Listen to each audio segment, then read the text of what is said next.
Om Swastiastu. Assalamualaikum warahmatullahi wabarakatuh. Salam nama budaya, salam kebajikan untuk kita semua. Semoga kita semua diberkati. Kembali lagi bersama Jero Balian Healer. Tiada masalah tanpa solusi, tiada penyakit tanpa obat. Apa kabar saudara-saudariku terkasih? Semoga kita semua berbahagia. Di kesempatan kali ini kembali lagi saya ingin sedikit berbagi. Mungkin banyak dari saudara-saudariku terkasih yang sekiranya bertanya-tanya,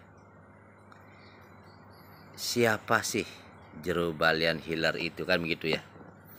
Jadi sekali lagi saya perkenalkan diri, nama saya adalah Jero Gede Sarjana. Saya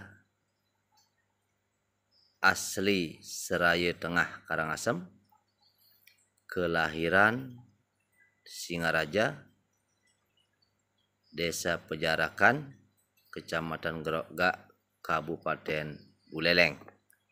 Saya terlahir tanggal 30 Januari tahun 1978.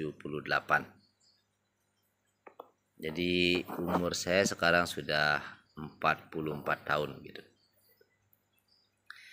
Ada beberapa pertanyaan mengenai bagaimana Pak Jero kok tahu bahwa miring, kan begitu ya. Jadi saya sudah sempat cerita di video sebelumnya yang ditonton banyak orang ya. Jadi saya ini dari kecil hidupnya berpindah-pindah karena bapak saya cerai dengan ibu saat saya umur 5,5 tahun. Bapak menikah lagi dengan orang Jawa ya, dan beliau mengikuti agama istrinya, yaitu beragama Islam. Terus setelah menikah, bapak merantau ke Sulawesi. Dan ibu nikah lagi. Jadi saya setelah diambil oleh ibu dari Jawa ya,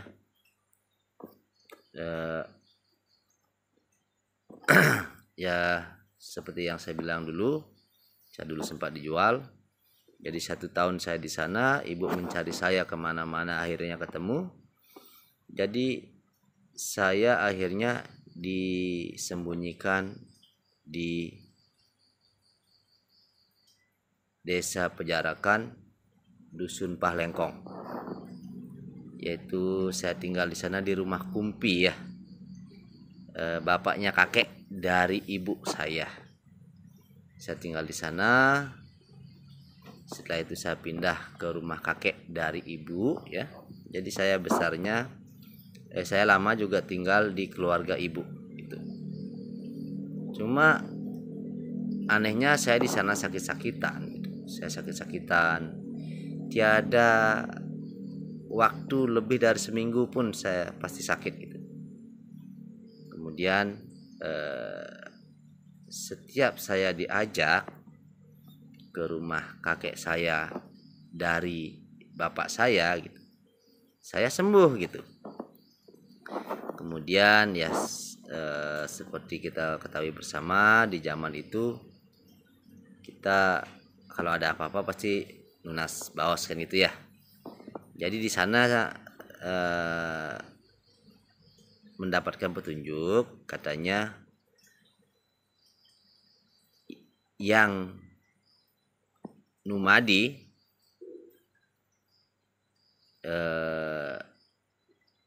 tiang ini ya, yang boleh numadi keringi katanya, harus tinggal di Puruse begitu.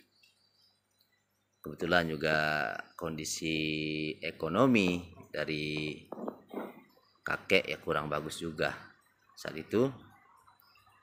Jadi akhirnya saya pindah tinggal bersama kakek. Setelah bersama kakek, saya pindah lagi tinggal bersama paman di Sumberkime.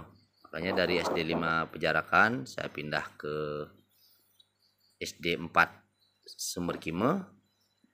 Waktu tinggal bersama kakek, setelah itu diajak lagi sama paman yang ada di Sumber Kesambi, saya pindah lagi ke SD 1 Sumberkime. Setelah itu saya dititipkan di teman ibu ya. Kebetulan beliau adalah seorang tentara, almarhum Bapak Suprapto. Beliau adalah seangkatan dengan almarhum Presiden Soeharto. Jadi saya pindah lagi ke sekolah SD 347 Banjar Jawa di kota ya. Di sana saya diajari banyak hal gitu, karena kebetulan beliau beragama Kristen ya. Saya diajak ke gereja, saya membaca Alkitab, saya juga membaca buku-buku tentang Yesus ya. Jadi waktu di Jawa saya juga pernah ke masjid ya, dan belajar alibata di sana. Ya bisa dibilang saya sedikit tahu tentang agama Islam, agama Kristen gitu. Itu mengalir begitu saja, bukan berarti saya mempermainkan agama, tidak. Tapi itulah kisahku gitu. Bukan keinginanku. Terus setelah, kalau tidak salah 1 tahun di kota, saya pindah lagi ke Tukar Bakah. Kebetulan saudaranya bapak yang tinggal di Tukar Bakah, beliau ingin mengajak saya di sana. Akhirnya saya pun pindah ke SD 1 Kekeran sampai tamat saya di sana. Jadi bisa dibayangkan SD saja ya. SD 5 Pejarakan, SD 4 Sumberkime, SD 1 Sumberkime, SD 347 Banjar Jawa, SD 1 Kekeran. Jadi SD saja 5 sekolah. Jadi luar biasa perjalanan saya ya, selalu jadi murid baru gitu. Oke, saya potong sedikit untuk di sana. Jadi anehnya saya dari kecil juga sakit-sakitan ya. Saya sakit-sakitan, saya kurus sekali. Saya dulu waktu SD pernah jualan es, jualan ikan segar, membantu nenek. Jadi saya juga pernah membuat batako, naik nurunin pasir dari truk ya. Kerja nyelerek pernah, ngerawe pernah. Jadi pernah, pokoknya segala macam pekerjaan ya hampir saya bilang saya ambil. Karena namanya juga, kalau dibilang anak yatim, ya bilang anak yatim ya. Yatim tapi tidak yatim, gimana? Karena ibu bapak hidup. Cuman saya adalah mungkin bisa dibilang anak pengembara ya. Jadi proses saya begitu panjang sekali. Saya sempat ke Sumatera juga, ngadap karet di sana. Akhirnya pulang ke Bali lagi begitu, dan pengalamannya banyak sekali. Kalau saya ceritakan bisa sampai pagi ya. Saya singkat cerita, akhirnya saya sekolah di Lovina, di Widya Manggala College ya. Saya sekolah di Lovina itu sampai akhirnya saya bekerja gitu. tahun 2000 saya sudah bekerja di bar dan restoran ya. Nah, saat itulah ada odalan di Pura Dalem, Sumber Kime dan Penjarakan, karena Pura Dalem di sana itu diempon oleh 2 desa, yaitu Desa Penjarakan dan Desa Sumber Kime. Di sanalah awal mulanya saya mendapatkan petunjuk bahwa saya itu ngiring. Awal mulanya di sana. Jadi saya yang dari kecil ya jarang di desa saya ya. Saya jarang di desa saya. Saya besar-besar di jalan, besar-besar di rantauan. Jadi saat itu saya ingat sekali saya sembahyang di saat sudah mendapatkan panggilan bahwa itu adalah persembahyangan terakhir, sekitar jam 12 kurang 15 ya. Jadi saat itu ada suara begini ya, di speaker ya, bukan suara bisikan gaib ya. Nggih, sapesire sane dereng mau bakti ngiring makin katuran terakhir sane jagi makemit durus makemit, sane jagi mau pamit durus membakti, sane ke dadas mau pamit begitu. Jadi di saat itu saya hanya bawa canang sari dan dupa saja, karena saya kan dari Lovina langsung ke Sumber Kime ya. Nah, bahkan saat itu di depan ada sekitar 25 orang lah di depan itu. Jadi saya jaraknya sekitar ya bisa dibilang 7 meter di belakang mereka ya, jauh sendiri duduk ya, nyalakan dupa jauh di belakang mereka. Jadi sudah selesai panca sembah dan lain sebagainya, datanglah orang tua duduk di samping saya. Terus beliau saya kasih bunga, kan canangnya saya kasih dan dupa. Niki Pak, anehnya bukannya sembahyang, dia malah begini ngomongnya, nyena adane ceneng gitu. Saya jawab, gede sarjana sire wastan bapan ceningi, saya digitukan. Jadi karena saya dari kecil sudah ditinggal sama bapak waktu itu, jadi bapak saya sendiri saya tidak akui gitu. Dalam artian saat itu saya menjawab begini, nama bapak saya Nengah Lulut. Jadi Nengah Lulut itu adalah saudaranya bapak saya. Nama bapak saya adalah Ketut Nade. Dan anehnya begini, orang tua itu menjawab begini, ndak boleh begitu, dan ada skentan. Nama bapakmu adalah Ketut Nade. Nama kakek dari ibumu adalah ini. Nama nenek dari ibumu adalah ini. Nama kakek dari bapakmu adalah ini. Nama nenek dari bapakmu adalah ini. Kehidupanmu dari kecil begini-gini. Jadi yang bikin saya terperanjat itu yaitu saya yang bisa dibilang jarang ada di Sumber Kime. Kenapa orang ini kok bisa tahu kisah hidup saya gitu?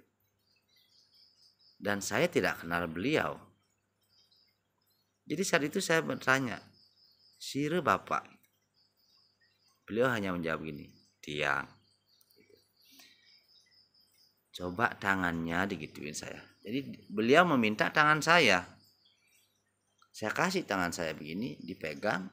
Saya merasakan ada energi panas yang masuk. Jadi saat itu saya yang masih belia, yang tidak tahu apa-apa, takut kan. Dan saya memohon begini, nggih sane mangkin tiang maturing ide betara dalam, tiang mohon perlindungan. Niki wenten manusia jahat. Begitu yang ada, saya berucap begitu dalam hati. Kemudian dia minta tangan kanan saya. Saya kasih sama, saya merasakan ada energi hangat yang masuk. Setelah itu beliau bertanya, apa yang kamu rasakan? Saya katakan jangan jujur, saya merasa ada panas di sini, saya bilang gitu. Terus beliau berkata begini, jeneng anak ngiring gitu dia bilang. Saat itu saya tidak paham apa itu ngiring. Saya bertanya apa madan ngiring gitu. Di saat saya bertanya, tiba-tiba di kepala saya ini ada seperti sesuatu bergerak 3 kali, berputar begitu. Kemudian sampailah di sini gitu.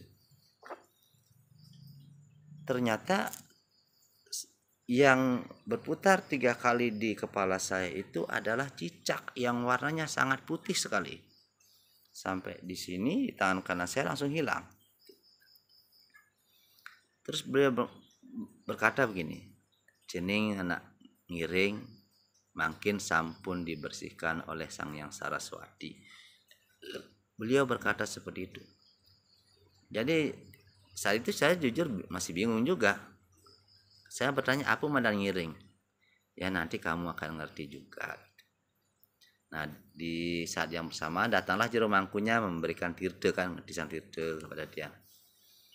Terus dia masih lanjut berbicara sareng tiang. Dia bilang begini, besok jangan lupa mandi ke laut ya, digituin saya. Terus kenapa saya harus mandi ke laut? Lakukan saja. Bawa apa saya ke sana? Bawa dupa boleh, bawa canang sari boleh. Nah, setelah beliau berkata seperti itu,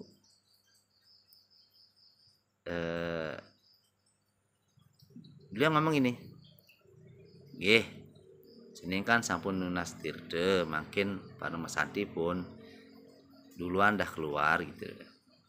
Kamu kan sudah selesai sembahyang, duluan dah keluar, bapak tiang mau sembahyang, gitu dia bilang. Oh nggih gitu. Jadi karena saya sudah selesai, saya tinggalkan beliau dan beliau masih duduk di sana. Nah di saat itu saya mulai jalan keluar gitu. Di sana cuma ada satu candi bentar waktu itu, yang dulu ya, sekarang sudah berubah. Jadi saya keluar melalui candi bentarnya. Yang bikin saya terkejut adalah dia duduk, saya jalan keluar, tiba-tiba dia sudah ada di luar. Di saat saya sudah keluar, dia begini, hei Ning, hah? Saya lihat di belakang sudah tidak ada beliau. Beliau ada di depan saya. Nggih Pak, jadi saya benar-benar takut waktu itu. Beliau hanya berpesan begini, elingang benjang kaya ke segara gitu, melukat lah itu. Oh nggih. Nah di saat itu dalam ketakutan saya langsung lari mencari keramaian.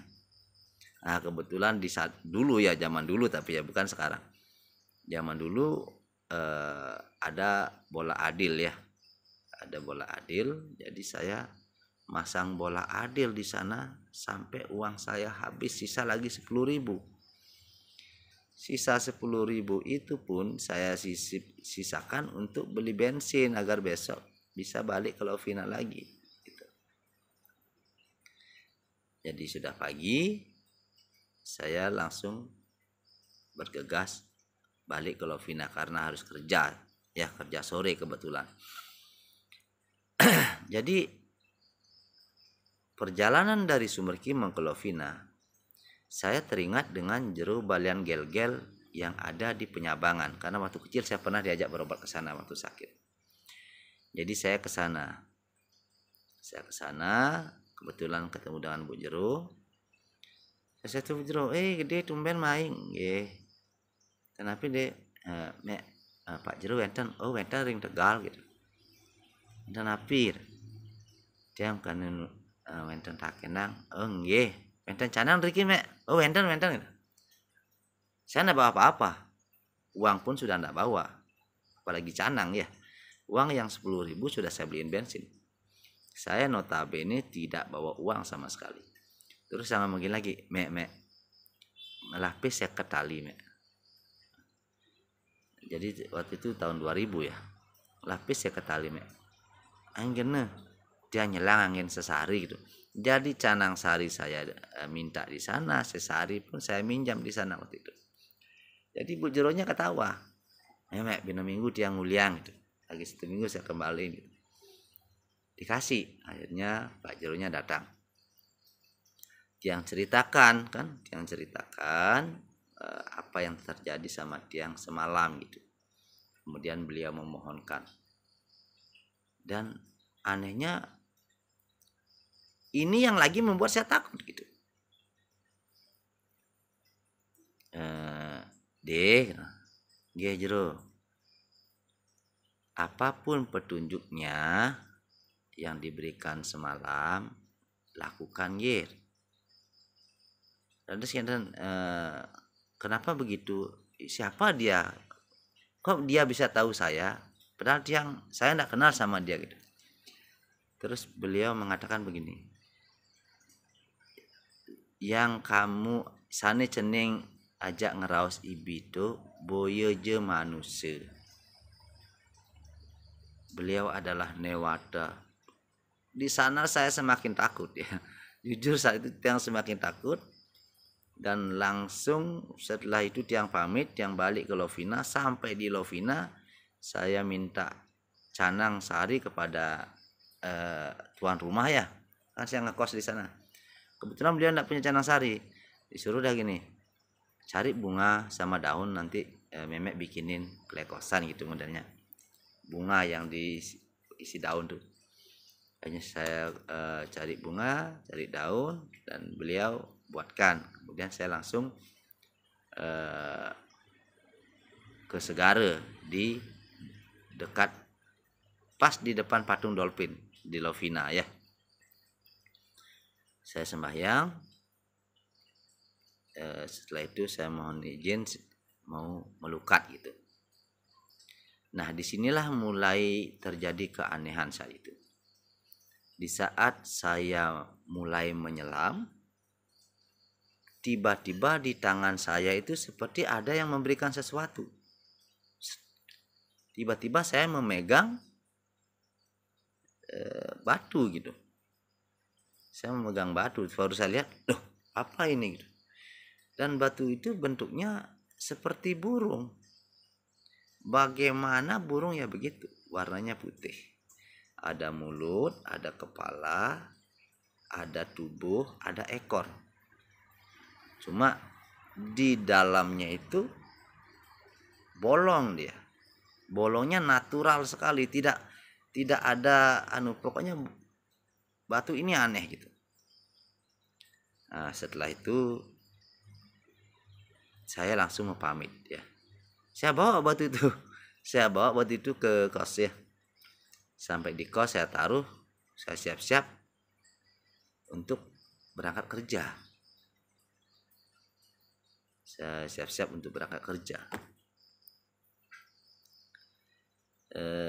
Sepulang dari kerja, nah ini yang luar biasa nih. Sepulang dari kerja, tiba-tiba saya memikirkan sesuatu gitu. Saya ngambil benang, saya ikat itu batu, saya ambil dupa 3.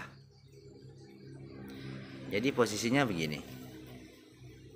Ya, ini batunya digantung pakai tali. Kan diam dia gini. Terus saya ambil dupa 3. Saya ngomongnya begini karena saya enggak bisa ngomong juga. Ibu batu gitu. Kamu batu gitu. Kalau kamu batu bagus, tunjukkan sesuatu. Goyang-goyang boleh, muter boleh gitu saya. Tiba-tiba setelah saya ngomong begitu, langsung batunya deret gitu. Langsung nyentuh di tangan saya ini. Putarnya itu seperti kipas angin seret gitu. Batunya lumayan berat itu. Di sana saya terperanjat kan, saya terkejut, aduh batu apa ini. Jadi masih berisi benang ya, kemudian saya gantung bersamaan dengan baju-baju saya. Namanya aja anak tahu apa ya. Jadi saya gantung, di sana ada celana kan ya, ada celana, ada baju, diteben ya, diteben. Di bawah kalau menghadap kaki lah modelnya. Anggaplah begini kan. Kalau saya tidur ini kepala, ini kaki. Ini di sini ada tempat gantung baju. Saya taruh di sana. Saya gantung bersama benangnya itu. Kemudian saya tidur. Saya mau istirahat. Jadi karena di sana schedule-nya 2 kali kerja kan. Baru saya tidur gini, kepala saya langsung sakit sekali. Kepala saya langsung sakit sekali. Nah, saya ambil lagi batu itu yang saya gantung itu.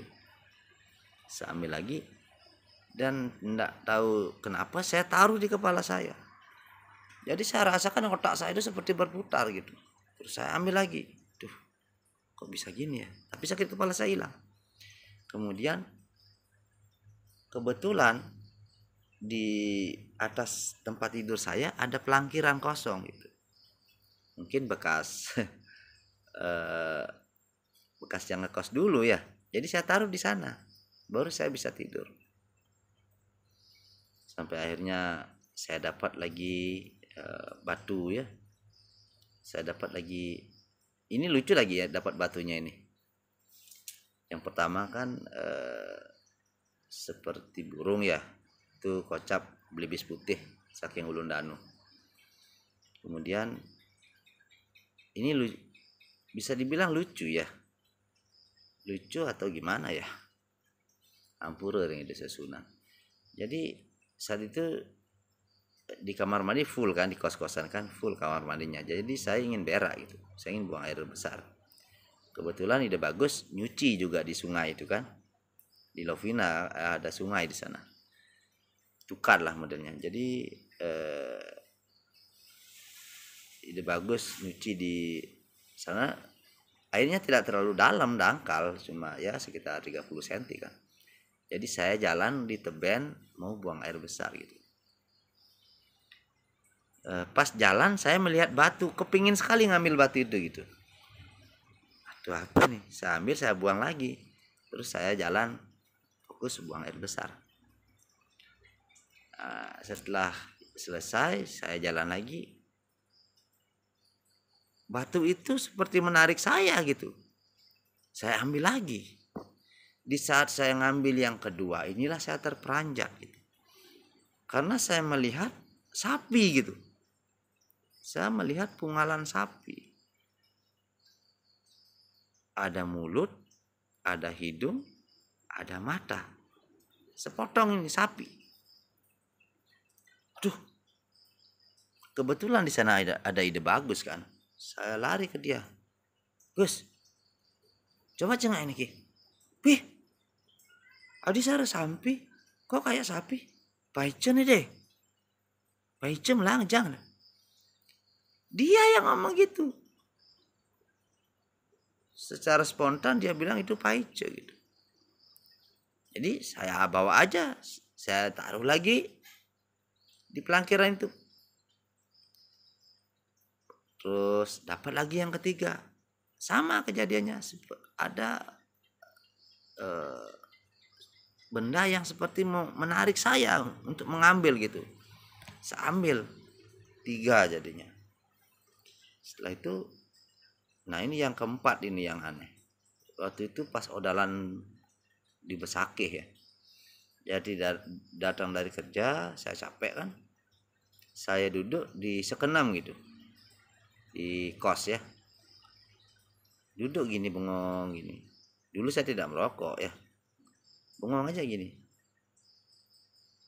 Posisi saya bengong begini, tiba-tiba di depan saya ada batu. Warnanya hitam legam, berisi gambar cakra. Saya terkejut. Aduh, kok bisa? Tadi enggak ada kok, sekarang ada gitu. Saya juga ditarik untuk mengambil itu, saya taruh lagi di sana. Jadi 4 jadinya saya ada benda ya yang saya kumpulkan. Tiba-tiba nggak tahu pas odalan apa itu saya sakit gitu. Saya sakit kepala saya sakit sekali. Kemudian saya cari tukang pijat, tidak ada kan. Terus saya ke dokter, juga dokternya tutup. Tiba-tiba kok kepikiran gitu, saya mau bawa batu ini, mau saya tanyakan gitu, batu apa ini gitu. Jadi saat itu saya langsung beli kain putih kan, saya bungkus jadi satu, saya wadai kresek kan, ya namanya aja anak muda ya, anda tahu apa-apa. Tapi sudah saya bungkus kain putih sih, saya ikat, atasnya saya ikat. Kemudian saat itu saya tidak punya apa-apa, motor tidak punya. Jadi saya jalan kaki, saya nyari bemo kan ya. Saya nyari bemo, saya stop bemo, kemana Gus? Mau ke Temukus, katanya di Temukus ada balian kan gitu ya. Jadi saya lari ke Temukus gitu. Sampai di Temukus, berhenti di tukang ojek. Saya tidak tahu Temukus ya, jujur saya tidak tahu Temukus. Kemudian tukang ojek itu bertanya, mau kemana Pak? Ke Jero Balian gitu. Oh nge. Naik saya. Berhenti dia. Di sini Pak gitu. Enggak, yang di timuran. Ya gitu. Jadi saya tidak tahu di sana ada 2 balian, saya tidak tahu. Tapi mulut saya bilang yang timuran. Padahal saya tidak tahu, kita sudah berhenti di tempat pertama dan saya bilang, dia nanya yang ini apa yang di timur. Mulut saya ini menjawab yang di timur. Dia akhirnya diajak sana, terus ditinggal ya. Jadi saya akhirnya sampai di rumah baliannya. Nah, sampai di rumah baliannya, dia nanya, "Swastiastu, siron niki bagus saja nak cerik nih."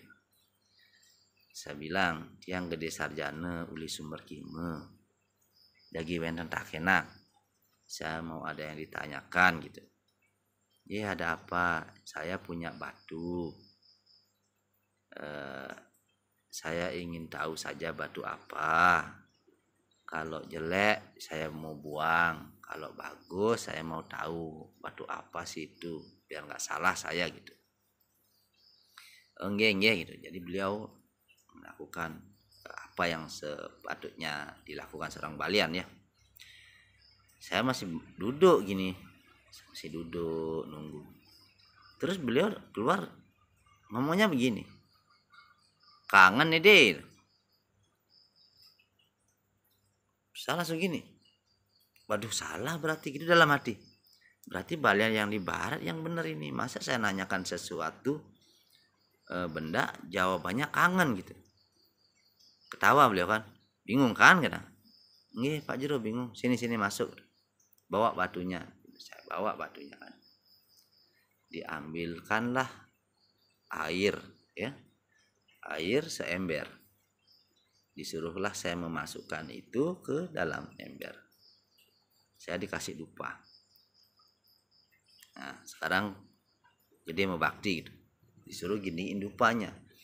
Jadi baru saya begini, batu itu kan 1/2 meter di depan saya yang direndam di ember itu. Tiba-tiba dari kain putih yang membungkus keempat batu itu keluar api setinggi sekitar 1/2 meter. Jadi kaki saya langsung naik. Aduh. Saya takut. Nggih sampun gitu dia bilang Jero. Baru beliau menjelaskan satu persatu. Beliau menjelaskan, ini yang batu bolong ini belibis putih dari Ulun Danu. Inilah yang akan nuntun gede nanti. Nah, yang ini, yang seperti kepala sapi ini adalah lembu, karena gede ngiringang siwe pasupati, itu kata beliau. Nah, ini adalah tole, anaknya tualen, untuk kewibawaan. Dan ini yang batu hitam yang berisi gambar cakra ini adalah naga basuki dari Besakih gitu. Dia masih bingung, maksudnya napi ki jero, kenapa tadi petunjuknya kangen kan gitu. Ternyata keluarga gede masih belum menemukan kawitan begitu. Jadi mungkin gede punya tugas pertama menyatukan keluarga, memberitahukan kawitannya gitu. Jadi tidak mungkin mereka akan percaya sama tiang, jerutnya kan masih kecil. Terus beliau mengatakan begini, sebelum berbicara, bawa ini paicenya, bawa ini namanya paice, bawa ini tunjukkan kepada mereka. Sebelum berbicara ambil dupa 11. Nah, akhirnya benar, saya pulang ke Sumber Kimo, saya lakukan itu. Nah, anehnya begini, di saat sudah kumpul keluarga, saya duduk di tengah-tengah, paicenya itu saya tunjukin, terus saya isi canang sari, saya ginikan dupa. Langsung seperti ada yang membungkus saya. Energinya besar sekali. Di sanalah saya mungkin bisa dibilang ketedunan ya. Jadi saya itu ngomongnya pintar sekali. Bahkan tangan saya nuding-nuding. Siapapun saat itu yang tidak percaya, langsung tangan saya menunjuk. Niki saya memboyo mangkin pun metaken gitu. Tapi tak kenang gitu. Jadi luar biasa sekali saat itu. Sampai akhirnya Astungkare kami menemukan kawitan kami, yaitu Pasegegel Pegadepan. Dan semenjak saat itu Astungkare keluarga kami pun hidup layak lah. Tidak lagi dalam kesusahan ataupun dalam kemiskinan. Begitu. Astungkare. Jadi setelah itu saya dibuatkan upacara untuk diri tiang dan juga paicenya. Ini lagi luar biasa aneh buat saya. Jadi di saat kita ke pantai kan, mau melakukan pembersihan untuk tiang dan menyatukan dengan paicenya gitu.